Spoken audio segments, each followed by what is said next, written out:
that we are asking is, well, the NPP delegates, Dr. Bawumia Komana, because, you know, Kimpalita was asking, you know, we were saying, say, Omana Koma Engene, because we never be Papa. And so would that be the story of former Vice President Alhaji Dr. Mahmoud Bawumia? Ladies and gentlemen, I have seated with me this morning a very fine gentleman, and he's here in the stead of Dr. Mahmoud Bawumia. He's here to help us understand, help us know exactly the reasons that, you know, Dr. Mahmoud Bawumia should be the flag bearer of the NPP again and hopefully become the president of the Republic of Ghana.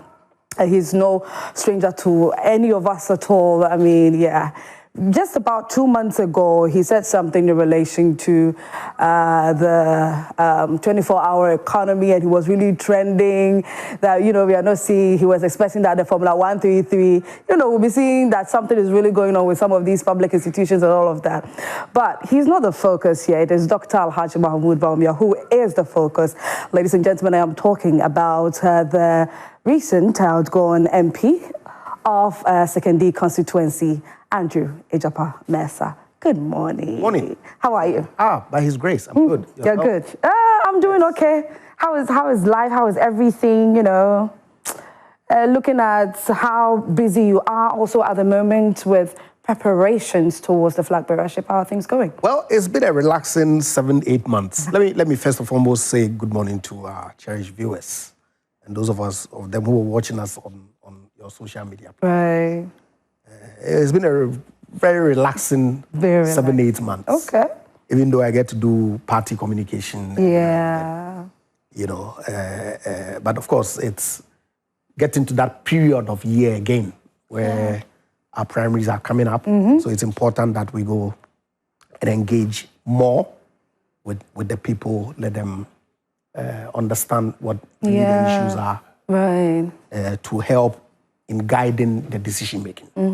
And so I've been making some intermediate rounds in the constituency, yet to intensify. Okay. As you know, immediately after today, I suppose, right. You know, do further deep engagements to help our people, you know, navigate the terrain and to make a decision that will help all of us in the run-up to election 2028. Right. But I've been resting. I've been watching movies. I've been doing movie nights. You were saying that, I was saying that I've been paying for Netflix for years. But you never sat within the period of you being in Parliament. Never sat to watch a movie even once. My goodness. But now I can do Netflix every now and then. Okay. I watched Suits not too long ago, the entire series. You know, it was fun. Oh, there you are relaxing. You are enjoying life. You enjoy life. I really like that. And it's a good thing. It's a welcome break. Yeah, it is. It is. And it looks like you're very refreshed for what's coming. Yes. You are ready, you know. Very much so. Yeah. I'm not sure there's going to be any heartbreaks at all. We are hoping and praying that there'll be no heartbreaks. Yeah, because I trust the NPP delegates. Okay. They are very discerning. They know the issues, they know the persons, they know the vision that each of them is articulating. Yeah. They will look to history, they will look to precedent, and they will look at who best is in a position to go back to the Ghanaian to regain the trust that we lost in the period between 2021 and 2024. Looking at going back to history, going back to precedent, looking at all of that, and then also trust. How can Ghanaians, or no, let me not even make it too broad. Let's talk about delegates. Let's talk about the flag bearership, because that's what is, you know, at stake at the moment.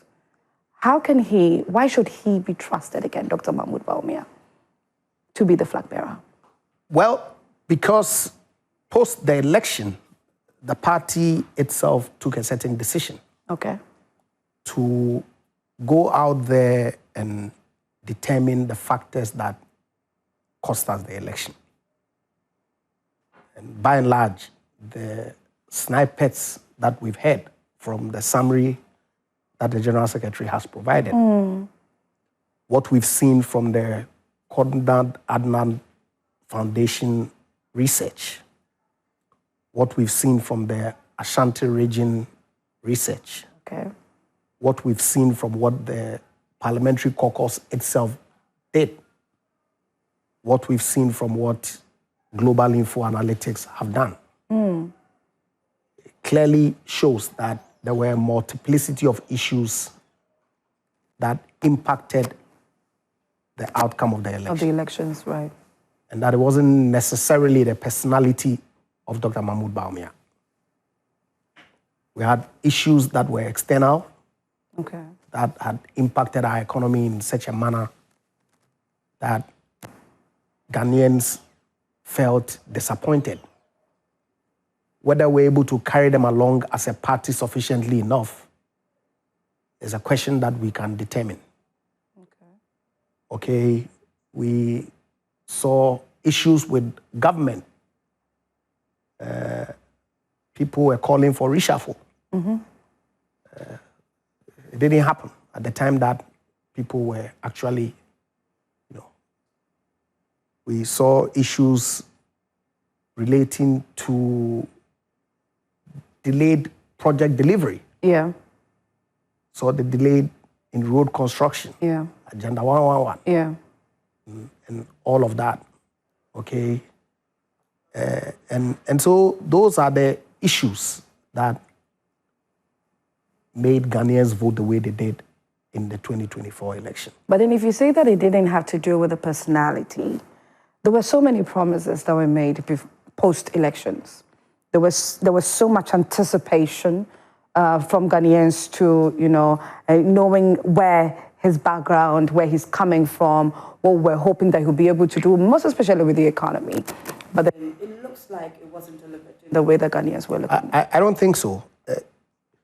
Look, there were issues relating to the NPP government's performance, of which Dr. Bawumia was part. I was. Coincidentally, all the people who have filed were all part of the government. They served in various capacities in the government. And so I'm not saying that our performance was perfect. Okay? And so government-related issues are government-related issues. We cannot single out one individual. And apportion blame to that individual. But even in the midst of the economic crisis, the response that the economic management team under the leadership of Dr. Mahmoud Bawumia itself generated is what is holding our economy today. The gold purchase program comes to mind. We all know that prior to 2021, the stock of gold that as a country that had produced gold since Nananum Podo, if I may borrow that Akan phrase, was only 8 kilograms. Okay. Please, if you permit me. So we'll continue on that. So we can deal with them and, segregate all the issues. And by the time we're done, you would see clearly that the vision that he has exhibited, his vision that he outlined when he was introduced at UPSA, his vision that he outlined in the 2024 manifesto, is one that resonates with Ghanaians, save some other issues that we can discuss. I want you to kindly hold that for me. We'll come back to continue. And so some delegates are currently at the New Patriotic Party headquarters waiting, the arrival of the former vice president and also flag bearer hopeful of the NPP, Alhaji Dr. Mahmoud Bawumia. And so let's go over to my colleague, Kenneth Jesse, who is there speaking with some of them, and we'll come back in studio to continue.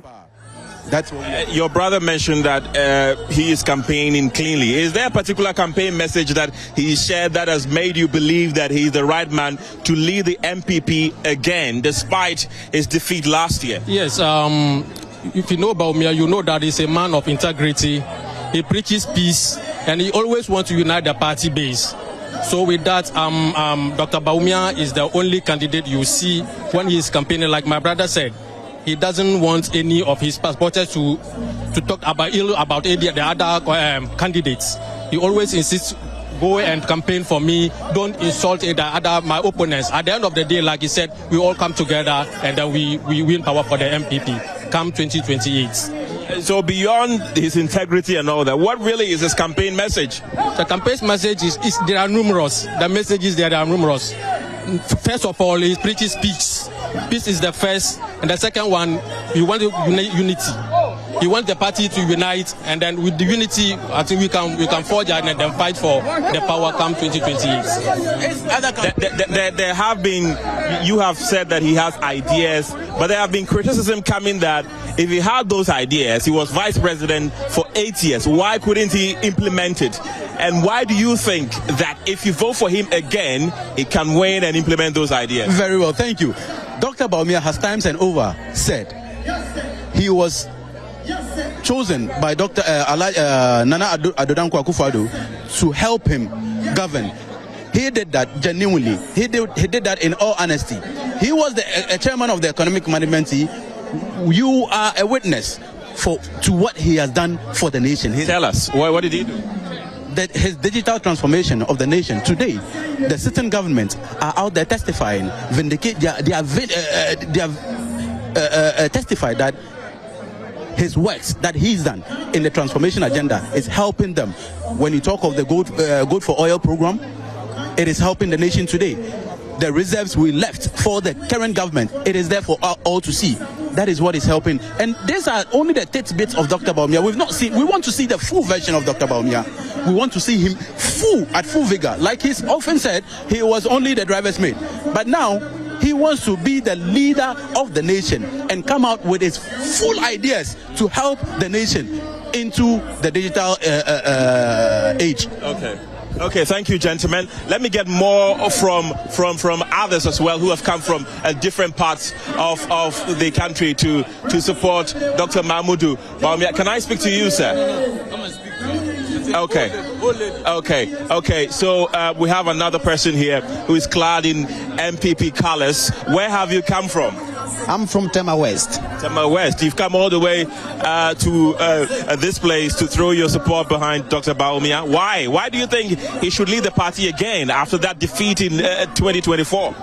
Thank you so much. The reason why I am here to support Bawumia is that he's the most competent and credible man to win power for MPP coming 2028.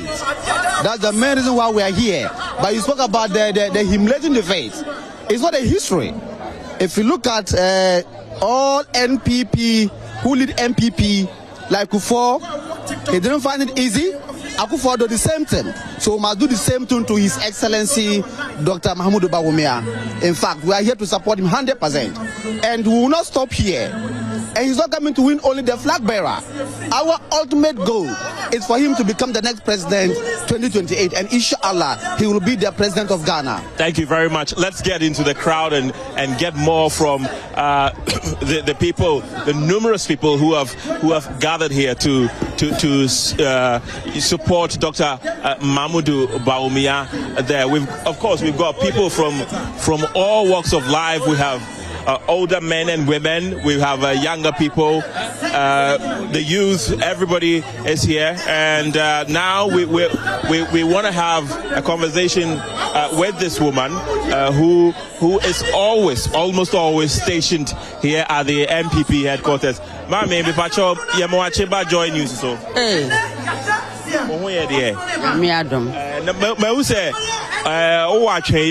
Dr. Mahamudu Bawumia. Amafo bebre na ka say oko last year election no o dincho incident na yensa antoma ne biem. Wafa. Sa politics de. Sa ejina na enya.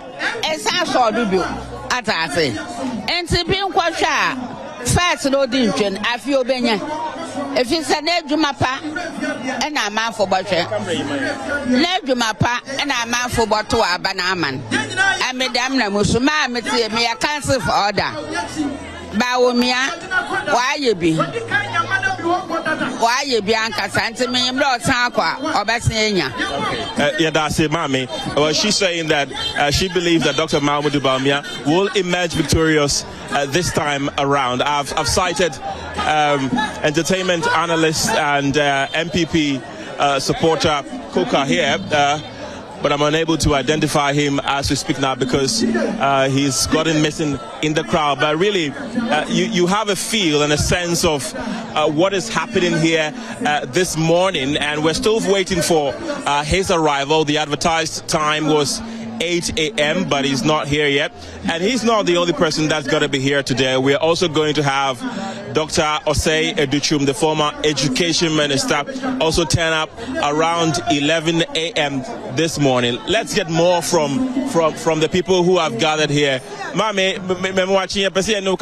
This is still Prime Morning, and I'm still seated with Andrew Egyapa Mercer, and we are talking about the flag bearer hopeful of the New Patriotic Party, Dr. Mahmoud Bawumia. The next question I want to ask Egyapa Mercer is, if you were to describe Dr. Mahmoud Bawumia with 3 adjectives, what would it be? It's persona. Okay. It's vision. It's temperament. Okay. Pretty refreshing and inspiring. I have had the rare privilege of working closely with him. And I think it will be a tragedy if we don't get his caliber to lead our country. I see. At this time. It is not for nothing the kind of comments that former President Kofi made about him at his luncheon at UPSA. You know, I'm getting emotional. I mean, Dr. Bawumia is an excellent human being. Wow. He's extremely knowledgeable. He gives you a task, and he does his own research to, you know... what he's giving you to do? Absolutely, yes. Okay. So the subject matter can be discussed thoroughly. When we were working on the Gold for Oil program, he invited my minister boss, Dr. Matthew Poku Prempe, and the team, Bank of Ghana, BOST, you know, Ministry of Energy went. He says he's been thinking about how we leverage the gold purchase program that we've already started with Bank of Ghana accumulating gold to back our currency, how we extend it to make sure that the huge demand for forex for fuel importation can, you know, be controlled. We went back. By the time we got to him, in 3 days, his you know, appreciation of the value chain and how the program can assist was refreshing. Right. Many other issues that, you know, we've worked with him on. And I think that it's unfortunate we didn't carry Ghanaians along sufficiently enough. That's what I believe. With the issues that we're confronted with as a country post-COVID, and our response that indeed is yielding the fruits that our friends in government today are benefiting from. And I don't say this from my own thoughts. IMF reports are clear. Ratings agencies have indicated that the difficult decision that the government took in restructuring our debt as part of the IMF program, it was biting. It impacted people in a negative way. Yeah. Pensioners. Yeah. Those of us who have bonds, we're still reeling from that decision. But at the point, was it necessary that government had to take those actions? And how well did we carry Ghanaians along like the president did in the COVID era, where he was constantly addressing Ghanaians and carrying us all along? People argue, and you see it in the reports, that that was missing when we were facing the huge economic downturn. And indeed, we all knew we were going to get there because the president had indicated in the midst of the COVID that, look, he will go to all expense to protect Ghanaians, because when human lives are lost, you can never get them back. But the economy, you can always rebuild. Okay, so we knew that the decisions that were taken, the expenditures that were incurring, money that we didn't have, that we needed to borrow to protect Ghanaians, was going to have consequences. But the problem was carrying Ghanaians along with you. That's on my every single step of the way. Absolutely. Okay, I don't think that we did that sufficiently enough. Right. And so we paid the price in the election. But people are beginning to see that, oh, indeed, the blocks that the NPP laid, the response to the crisis, I'm not so sure whether the kind of crisis that we went through can be resolved in 8 months, like our friends in the NDC want to claim that they are the ones who have come into government and things have stabilized. Because Fitch is saying otherwise. So you laid Moody's, a proper foundation. Absolutely, without a doubt. The economy started picking up before we left office. Okay. And so, but of course, I won't fault them. It's politics. They want to take credit as much as they want, you know. But they are not our target. It's the good people of this country who we need to go back to and let them see the difficulty that we were in, the reasons why we did what we had to do, and why, if they trust us again and give us a mandate, because it's obvious that in terms of everything, MPP stands tall. So we'll cross the bridge when we get there. But for now, I think that Dr. Bawumia, all of them are, all the contestants I know personally. Kofi Egyapa is my senior Santa. Okay, yeah. Very, very good relationship with him. Brian is my brother.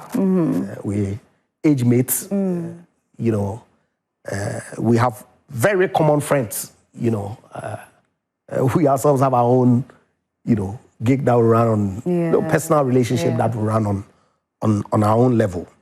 Dr. Duchum I met when we came into Parliament in 2017. Nice guy. Everybody is ably qualified. But as president, especially when you can't single out Dr. Bawumia as the reason for our laws, like unfortunately was being touted only a few weeks ago, that it was his tribe and religion, because the data really doesn't support that assertion. A multiplicity of factors. It had nothing to do with religion. Absolutely. I'm a Christian. Right. Right? From Second D. Dr. Bawumia is a Muslim from Wale Wale. Yeah. He got more votes in my constituency than I did. Right. Second D is predominantly Christian. Yeah. And over 50 constituencies across the country where he contested with MPP Christian candidates. He had more votes than the parliamentary candidates. So that talk really is neither here nor there. None of the data sets that we've seen supports that claim. Oh. So the earlier we put it behind us, because MPP, we are a national party, we had for the longest been painted with a certain brush that we are can. Thankfully, in 2024, we broke that jinx. And so we can't revert and singing that same tune in 2028 as we prepare for the election, that, well, we are an exclusionary party where some people don't belong. I don't think that is an MPP that our founding fathers established. That's not the kind of MPP that I personally subscribe to. And so that subject. What do you believe, or what do you see has happened to the party? We lost an election, but I'm saying, of course, I mean, it's a cycle. Okay. Okay, we made some mistakes. We need to go back to the drawing board. That's the reason why our National Council decided, let's get our presidential primaries out of the way. Out of the way, done. So we can begin the process of planning towards the next election.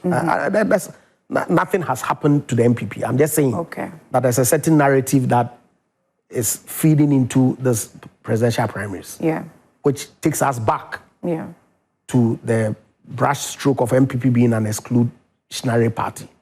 That's not the party that I belong to. It's a national party. Every tribe, religion, ethnic group is welcome can aspire for leadership in our party. Okay. Provided they have the requisite competencies, requisite vision, requisite temperament, intellect to lead a party. And that's, as far as I'm concerned, the only eligibility criteria that should be at play, okay? And I think that Dr. Bawumia meets that bill. We'll go out there, make a call on our delegates. And like I was saying earlier, there's precedent. In our fourth Republican dispensation, where apart from Mr. Mahama in 2012 when he was sitting president, of course, we know what led to that. Even that election itself, the outcome was questionable. We went to the Supreme Court, okay, to question the basis of the outcome of that election. Former President Rawlings, we know when he was transitioning from military regime to a civilian regime, even that, we had issues, major, with the outcome of that election. You remember the book that we wrote, okay, The Stolen Verdict, right? Of course, President Kufuor in 1996,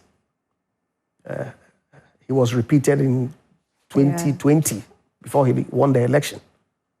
So Mr. Rawlings and Mr. Mahama really are the outliers. Even Mr. Mahama, after he lost 2016, he lost again in 2020. It was only in 2024 that he became successful. So I'm not so sure that, especially when the reasons for the outcome of the election cannot be attributable to the person of Dr. Bawumia, that it would be wise for the party to jettison him at this point when he's already been marketed, when he's the most experienced of all the candidates, when his vision has been outlined.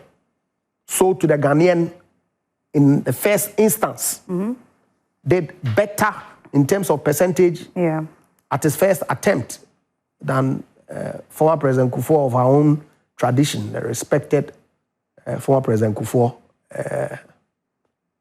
It would be wise on our part to jettison him at this point for a new candidate.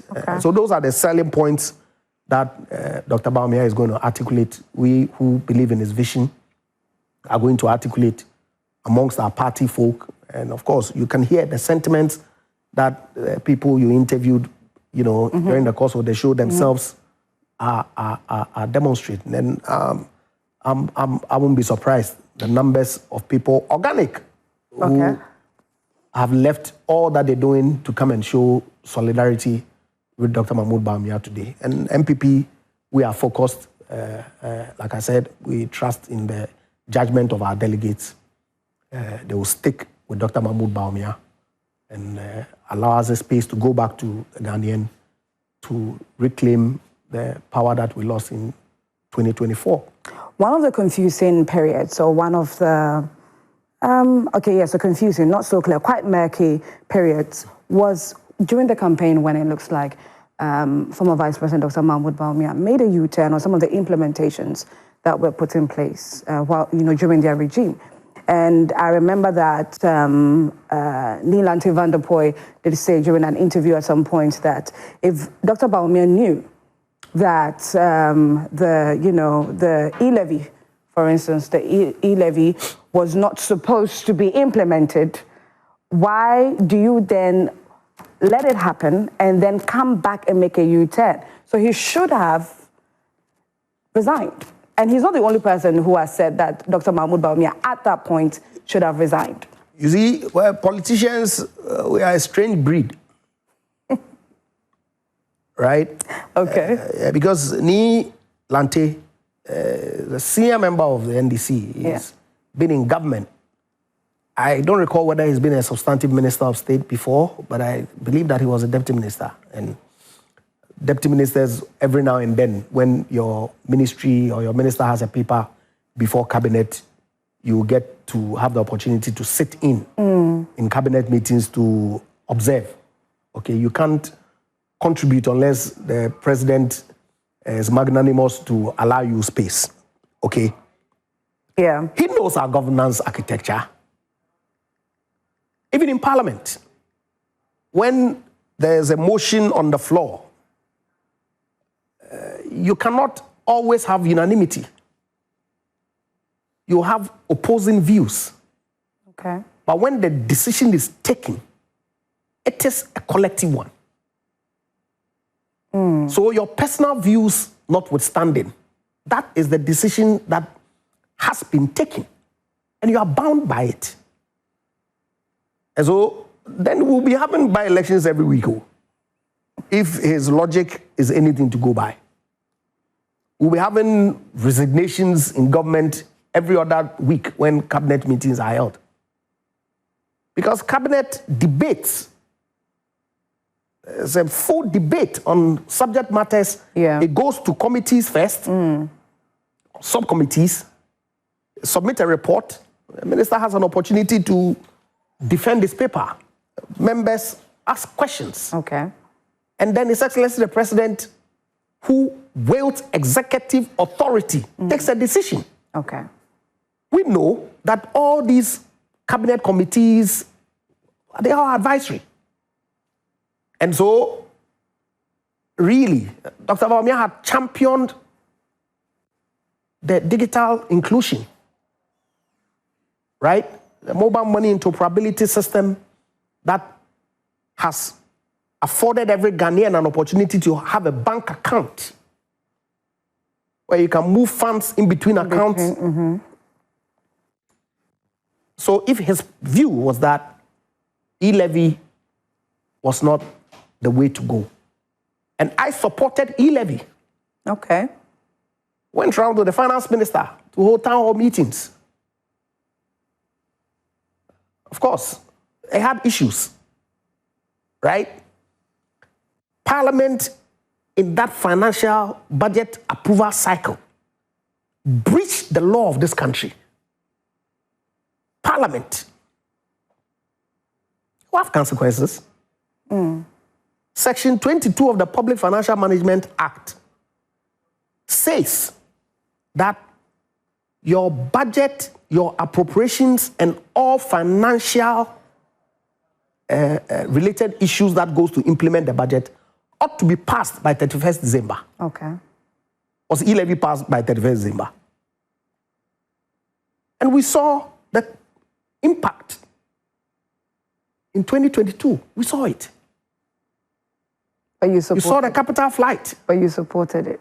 Of course, because I believed that with the kind of expenditure that the government had incurred in the COVID year that had compounded already existing problems, because we did have problems. Yes. We had borrowed extensively to deal with the energy sector problem that the government had inherited. We had borrowed to deal with the banking sector. You recall the below-the-line reporting that, look, we ran a regular budget cycle of revenue and expenditure, where we know that 30-40% of our revenue goes into compensation, wages and salaries, so much goes into statutory payments, so much goes into interest and all that. And if there's a deficit, then you borrow to fill the gap. Yeah. That's the regular cycle. But we've had two extraordinary items. Huge. In the energy sector and the banking sector.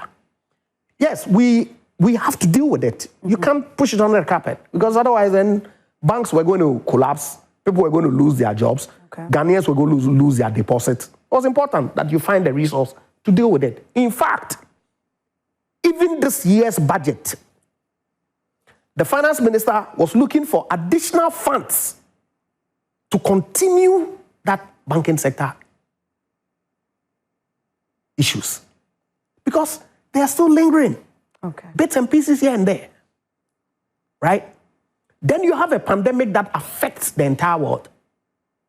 Obviously, the impact on you won't be the same as Togo, who didn't have an energy sector debt that they had to pay. It won't be the same as Burkina Faso, that didn't have a banking sector that was crumbling. Yet you hear our friends in the opposition say, making the COVID comparison affected with all of us. Right. Why is it that Togo is not having the same issues as you have? But the impact on each country was certainly going to be different. Then you, the communication team, NPP, then you did a terrible job. Oh, we did a fantastic job. But you see, when, hold on, I've spoken on this matter time without number. You see, letting us Ghanaians really understand that. So you mean to tell me that you are not aware that we had underlying conditions and COVID came to compound? How many Ghanaians are in the know of this? No, I'm asking you. I would be aware because of the field that I find myself in. And what was your advocacy in that regard? You have the platform. Your duty as media houses to educate as well, no? Mm-hmm. Yes. But within the political regime, there's all these things, you know, it's suppressed some way, somehow. Because people have interest, you know. Today you see all sorts of media men who are in government. Is that not the case? We see them from your own multimedia to media general to wherever. They are all over the place. They are in government.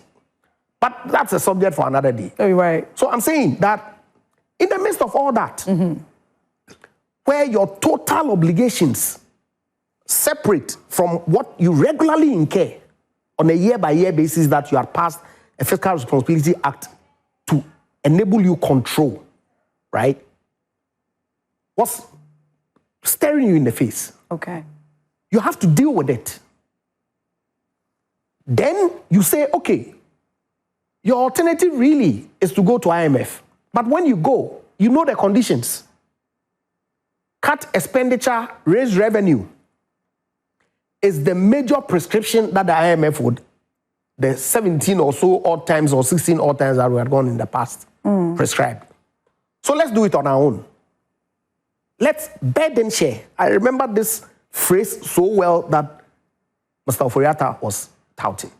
Government cut expenditure significantly and said, let's raise additional revenue. It became an issue.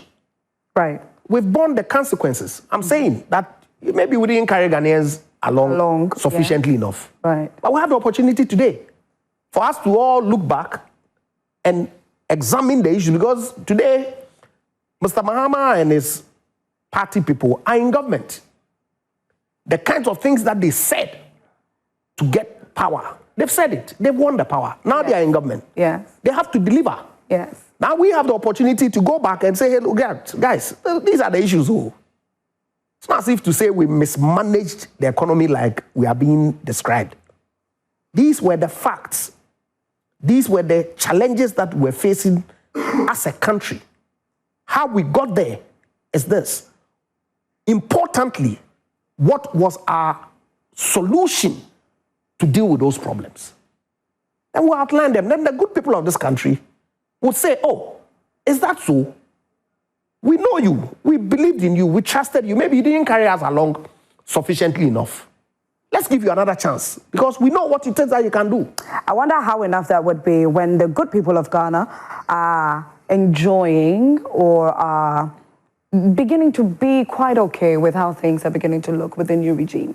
You see, things ought to look good at all times. Okay. Regardless, whether it's NPP or NDC. Because when we go into the market, they don't ask for party card. Oh.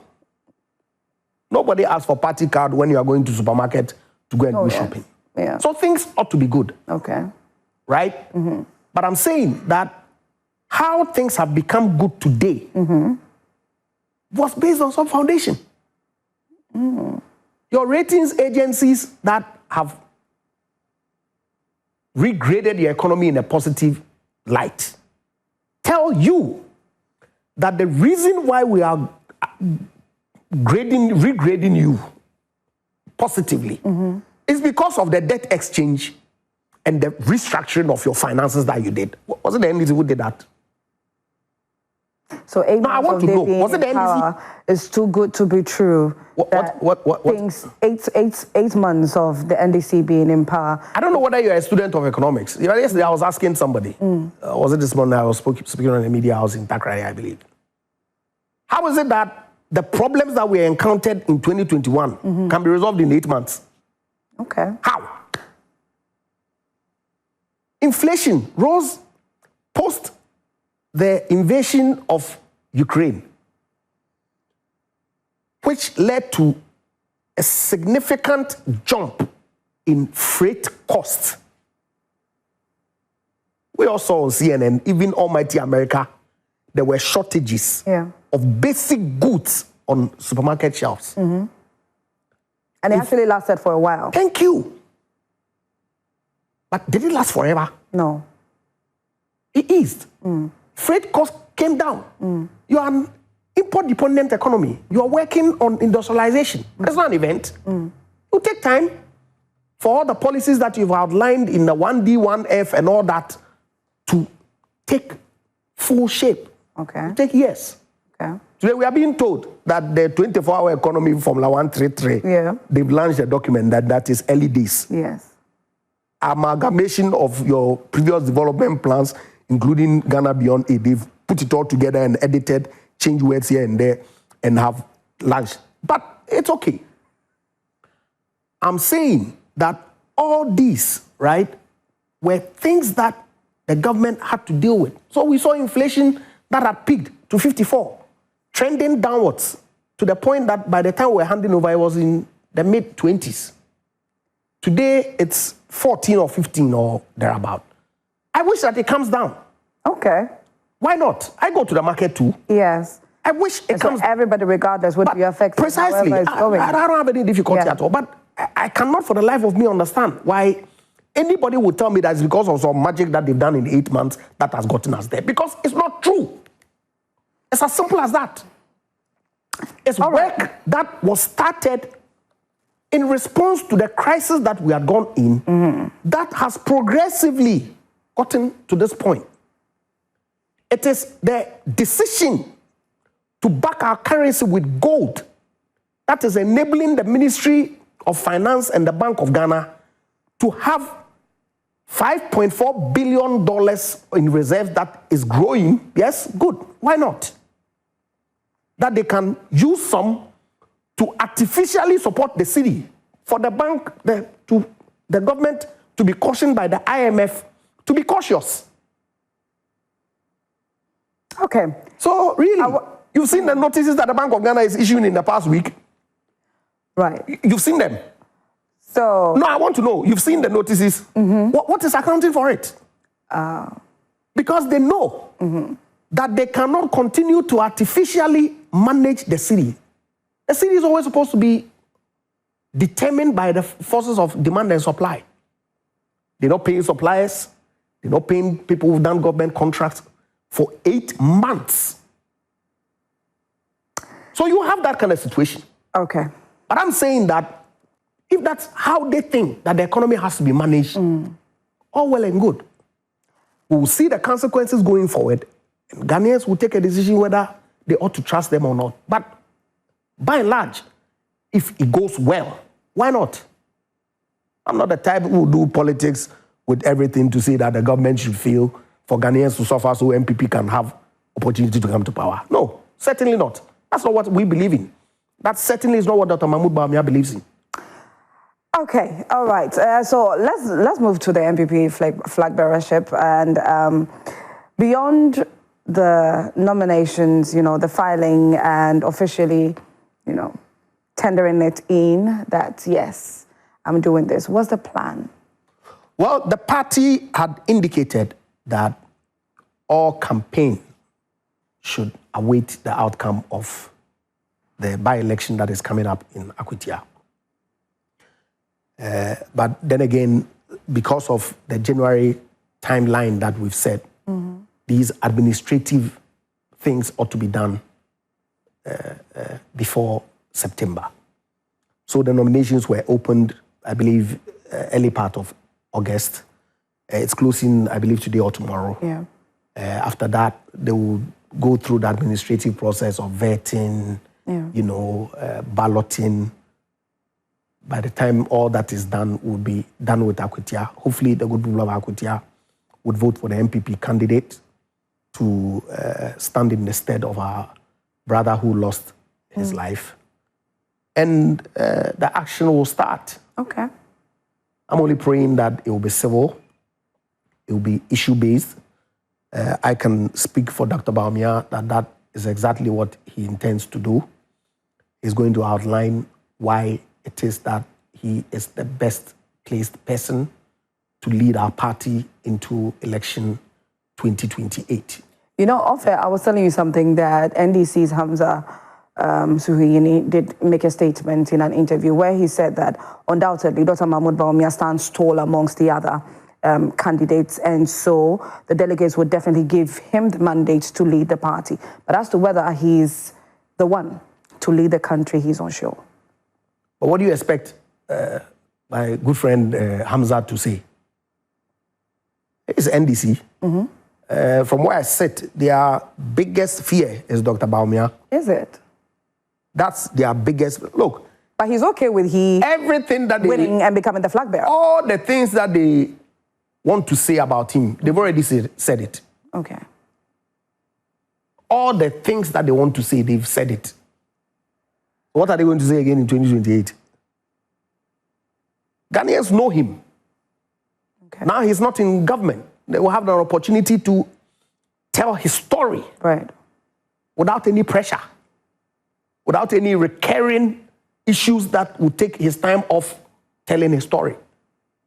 He will be in a better position to articulate his vision for Ghanaians to examine same in their quiet moments. Okay. He will tell you what it is that he brought to the table. Right? Okay. As opposed to them. Yesterday, I was reading a funny headline on social media that Mr. Mahama has indicated that he does not intend to contest. The 20. But that's not a choice for him to make. Yeah. Constitutionally, he's done. It's done. Done. And that's it. Okay. They have to bring a new candidate. Yes. So they have an uphill task in whether it's going to be their national chairman, Asedun Ketia, who we are told is in the lead, or the chief of staff, who we are told is also lacing his boots, or my brother and friend, Haruna Idrusu, my brother and friend, Ato Forsen is Forsen, they say, or Sami Okujeto, or Eric Opoku. At the last count, it was like 10. So is there any either of them in particular that the MPP is, looking at to contest against? Or anybody beer they bring beer, we are fine. Oh, yeah. So long as our delegates elect Dr. Mahmoud Bawumia as our flag bearer. Because generally the NDC fear Bawumia. Without a doubt. He's been their focus since 2016. Okay. He's the focus. He's the focus. Because he's the one who can get under their skin. You've forgotten all his lecture series that he held? Speaking about lecture series that he's held, from the camp of Kofi Egyapa, there's been a proposed debate that has been thrown. I mean, I don't think it would be bad if, Dr. Mahmoud Bawumia decides to hop on that as well. Every other... Dr. Mahmoud Bawumia is an avid debater. Oh, yes. Avid. So ahead. It's not been part of our internal primaries setup. Okay. For debates to be held, in the run-up to... but we are an evolving democracy. I do not have instructions in that regard from the person that I represent here in the studio today. But if it's something that has to be considered, why not? Okay. I'm not sure that Dr. Bawumia will chicken out from any debate. Not at all. I trust his expertise. I trust his ability to think on his feet. I trust his appreciation of the issues. His focus, his vision is clear. Look, I don't know about you, but we have family living in the Western countries, no? Yeah. When our brothers were promising 24 Formula 133, he was telling you that rather than talking about Formula 133 that requires demand stimulation to enable that happen, because industries that operate 24 hours, you don't need any government to come and tell you Formula 133 before they operate. If there's a demand for their products and services, they already run. Rather, create a credit economy, leveraging on the Ghana card to stimulate demand. That is the way to go. They poo-pooed it. But believe me, my colleagues who we come out of university same year with in Ghana, and those who come out of university in UK live better lives than those of us who come out from university in Ghana. Why? Because immediately he can go and rent an apartment, furnish it, because he has credit, and start living. Get vehicle if he wants. I wish that we had it. Yes, I wish that we had enough. You have to save. You have to save for 2 years to pay rent. Save another 6 months to buy bed. Save another 6 months to buy living room furniture. By the time you buy your basic necessities of life, you're already nearing pension. My goodness, thank you so much, Dr. Mahmoud Bawumia's vision. Creating a credit economy that allows people to live full lives. Here in this country, because we have the infrastructure today. All right, Egyapa, thank you so much. It's been very interesting having you here and, convincing delegates and the general populace enough as to the reasons that Dr. Mahmoud Bawumia should, be voted as president or as the flag bearer of the NPP. And so, ladies and gentlemen, my guest has been Andrew Egyapa Mercer, and he's been speaking on behalf of Dr. Mahmoud Bawumia. Thank you once again for your time.